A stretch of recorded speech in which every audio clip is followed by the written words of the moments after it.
ergamoota angafoota keessaa Mikaa'el na gargaaruudhaaf dhufe.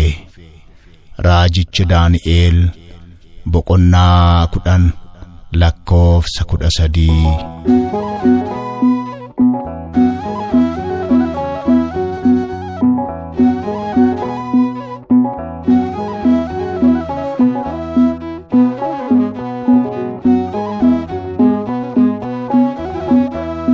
Mikaa'el kottu nu bira, humni Waaqaa si harka jira. Israa'elin soorte mannaa, nuufis kottu si waammannaa. Israa'elin soorte mannaa, nuufis kottu si waammannaa. Mikaa'el kottu nu bira, humni Waaqaa si harka jira. Israa'elin soorte mannaa, nuufis kottu si waammannaa. Israa'elin soorte mannaa, nuufis kottu si waammannaa. Mikaa'el kottu nu bira, humni Waaqaa si harka jira. Israa'elin soorte mannaa, nuufis kottu si waammannaa. Israa'elin soorte mannaa, nuufis kottu si waammannaa.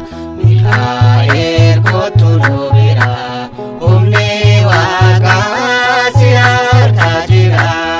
Israa'elin soorte mannaa, nuufis kottu si waammannaa. Israa'elin soorte mannaa, nuufis kottu si waammannaa. Amantaa keenyatti jabinaan nu dhaabda, yeroo si waammannes daftee nu dhaqqabda. Gargaarsa kan keetiin deenamuun jirra, ergamaa Mikaa'el addaan baay'een nurra. Mikaa'el kottu nu bira, humni Waaqaa si harka jira. Israa'elin soorte mannaa, nuufis kottu si waammannaa. Israa'elin soorte mannaa, nuufis kottu si waammannaa. Xalayaa isaa du'aa barreessee qopheesse, sitoo hafuura keenya jireenyaaf sirreesse. Gammachuudha malee kan si waamen gaddu, gaddisaa kee jirra lubbuun keenya hin baddu. Mikaa'el kottu nu bira, humni Waaqaa si harka jira. Israa'elin soorte mannaa, nuufis kottu si waammannaa. Israa'elin soorte mannaa, nuufis kottu si waammannaa. Egaa aboomiyaa siidha kan gargaarte, fakkii kan kee duraa diinni yoom dhaabbate. Nuti si qabannee homaayoon sodaannu, ergamaa Mikaa'el maqaa kee faarfannu. Mikaa'el kottu nu bira, humni Waaqaa si harka jira.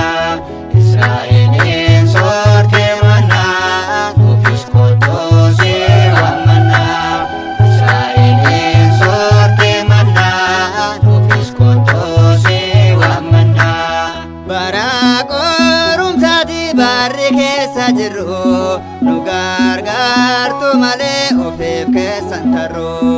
Ibiddi baricha akka nu hin miine, kochoo kennu golgi nu toositti oblaanne. Mikaa'el kottu nu